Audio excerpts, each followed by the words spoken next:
Hello అండి అందరికీ welcome back to talks with Roshan YouTube channel. ఈరోజు ఈ వీడియోలో గిటబ్ అకౌంట్ ఎలా క్రియేట్ చేయాలి, అలానే గిటబ్లో రిపాజిటరీ ఎలా క్రియేట్ చేయాలి అనేది క్లియర్గా అయితే ఎక్స్ప్లెయిన్ చేస్తాను. వీడియోని ఎండ్ వరకు అయితే చూసేయండి. అలానే ఛానల్కి కొత్తగా వచ్చినట్టయితే సబ్స్క్రైబ్ చేసుకోండి. లేట్ చేయకుండా వీడియోని అయితే స్టార్ట్ చేసేద్దాం. గిటబ్ అకౌంట్ ఎలా క్రియేట్ చేయాలంటే ఫస్ట్ ఆఫ్ ఆల్ ఒక క్రోమ్ బ్రౌజర్ అయితే ఓపెన్ చేసుకోండి. ఇక్కడ సెర్చ్లో github.com ఆర్ గిటబ్ లాగిన్ అయితే ఉంది కదా, దాన్ని అయితే క్లిక్ చేసేయండి.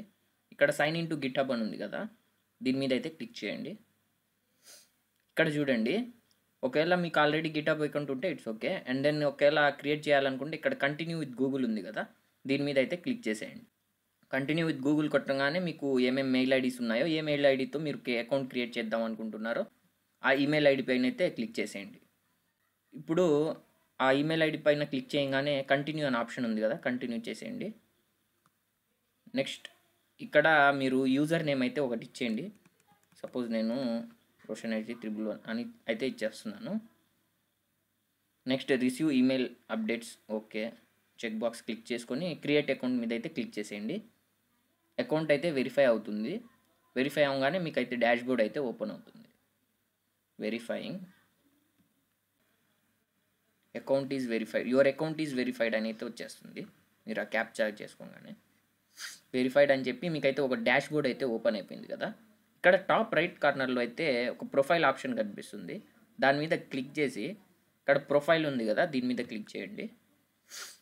క్లిక్ చేసిన తర్వాత ఇక్కడ చూడండి, మీరు ఎన్ని డేస్ యాక్టివ్లో ఉన్నారు అనేది అయితే చూపిస్తుంది. ఈరోజు అయితే మనం యాక్టివ్లో ఉన్నాం కదా, November 27 అని చెప్పి ఇక్కడైతే చూపిస్తుంది. అండ్ అలానే మనం ఎప్పుడు జాయిన్ అయ్యాం గిటబ్లో అంటే అది కూడా చూపిస్తుంది. ఇప్పుడు రిపాజిటరీ ఎలా క్రియేట్ చేయాలి అనేది అయితే మీకు చెప్పేస్తాను. ఇక్కడ చూడండి, ప్లస్ ఐకాన్ అయితే కనిపిస్తుంది కదా, దీని మీద అయితే క్లిక్ చేసేయండి. క్లిక్ చేసిన తర్వాత న్యూ రిపాజిటరీ ఉంది కదా, దీనిలో అయితే వెళ్ళిపోండి. వెళ్ళిన తర్వాత ఇక్కడ రిపాజిటరీ నేమ్ అడుగుతుంది. నేనైతే ఒక రిపాజిటరీ నేమ్ అయితే ఇచ్చేస్తున్నాను, రోషన్ టాక్స్ అని చెప్పి.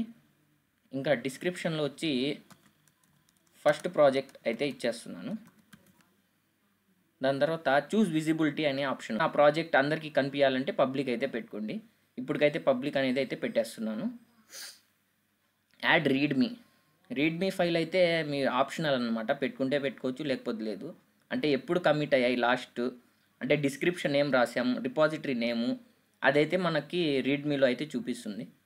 అదైతే నేను ఆన్ చేసుకుంటున్నాను. క్రియేట్ రిపాజిటరీ ఉంది కదా, క్రియేట్ రిపాజిటరీ మీద అయితే క్లిక్ చేయండి. అంతే, మీకైతే రిపాజిటరీ అయితే క్రియేట్ అయిపోయింది. రోషన్ టాక్స్ అని ఉంది చూడండి. అండ్ డిస్క్రిప్షన్లో ఫస్ట్ ప్రాజెక్ట్ అయితే ఇచ్చాం కదా.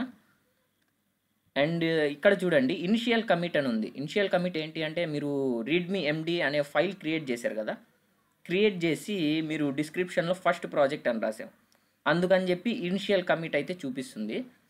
ఇప్పుడు చూడండి, ఎడిట్ ఫైల్ ఉంది కదా, దీని మీద అయితే పెన్సిల్ క్లిక్ మీద క్లిక్ చేసేయండి. ఇక్కడ మీరు suppose for example author Roshan అని అయితే ఇచ్చేసాను. ఇచ్చేసి కమిట్ చేంజెస్ ఉంది కదా, దీని మీద అయితే క్లిక్ చేశాను. క్లిక్ చేస్తే ఇక్కడ కమిట్ మెసేజ్ అడుగుతుంది, మీరు ఏదైనా పెట్టుకోవచ్చు. ప్రెజెంట్ ఇప్పుడు అప్డేట్ readme.md మనం అప్డేట్ చేసాం కదా, అందుకని చెప్పి నేను అప్డేట్ readme.md అని అయితే నేను వెళ్ళిపోతున్నాను. Commit directly to the main branches, commit changes మీద అయితే క్లిక్ చేసేయండి. ఇక్కడ చూడండి, ఆథర్ రోషన్. ఇప్పుడు ఆథర్ అంటే చూడ్డానికి బాగాలేదు కదా, ఆథర్ కింద ఉంటే బాగుంటుంది కదా. సో ఎడిట్ మీద క్లిక్ చేసేసి HTMLలో బేసిక్ ట్యాగ్ ఉంది, ఒక లైన్ స్పేస్ అనేది వస్తుంది, బ్రేక్ లైన్ అని, BR ట్యాగ్ అని. ఆ BR ట్యాగ్ అయితే ఇక్కడ ఇచ్చేస్తున్నాను. ఇచ్చేసి ఇప్పుడు కమిట్ చేంజెస్ మీద అయితే క్లిక్ చేస్తున్నాను. అప్డేట్ చేశాను కదా, so update readme.md commit changes ఉంది కదా, దీని మీద అయితే ప్రెస్ చేశాను. ఇప్పుడైతే చూడండి, ఆథర్ అనేది కిందకు వచ్చేసింది. ఇప్పుడు చూడడానికి బాగుంది కదా. ఇదైతే రిపాజిటరీ నేమ్ అండ్ ఇదైతే ఫస్ట్ ప్రాజెక్ట్. ఇది డిస్క్రిప్షన్లో రాసింది. మనం ఆథర్ అనేది మనం ఏదైనా ఉంటే ఇచ్చుకోవచ్చు. ఇప్పుడు సపోజ్ మీరు ఒక ప్రొఫైల్లో అయితే మళ్ళీ వెళ్ళిపోండి. ప్రొఫైల్లో వెళ్ళిన తర్వాత మీకు ఇక్కడ రిపాజిటరీలో చూడండి ఒకటైతే క్రియేట్ అయిపోయింది కదా, దీని మీద అయితే క్లిక్ చేయండి. దీని మీద క్లిక్ చేసిన తర్వాత మీరు ఏ రిపాజిటరీస్ క్రియేట్ చేశారు అనేది అయితే ఇక్కడ చూపించేస్తుంది మీకు. ఒకసారి ఆ రిపాజిటరీ అనేది ఓపెన్ చేసుకోండి.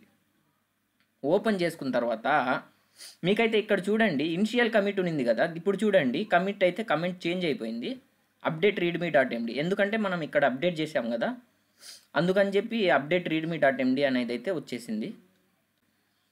హోప్ మీరు గిట్హబ్ అకౌంట్ ఎలా క్రియేట్ చేయాలి నేర్చుకున్నారు, అలానే గిట్హబ్లో రిపాజిటరీ ఎలా క్రియేట్ చేయాలి అనేది నేర్చుకున్నారు కదా. ఇప్పుడు నెక్స్ట్ వీడియోలో అయితే మనం లోకల్ రిపాజిటరీలో నుంచి గిట్హబ్ రిపాజిటరీలోకి ఎలా పుష్ చేస్తాం అనేది అయితే, ఇంకా గిట్హబ్ రిపాజిటరీ నుంచి లోకల్ సిస్టమ్కి ఎలా మూవ్ చేస్తాం అనేది నేను నెక్స్ట్ వీడియోస్లో అయితే క్లియర్గా ఎక్స్ప్లెయిన్ చేస్తాను. అలానే వీడియో నచ్చినట్టయితే లైక్ చేసి సబ్స్క్రైబ్ చేసుకోండి. Thank you guys, bye bye.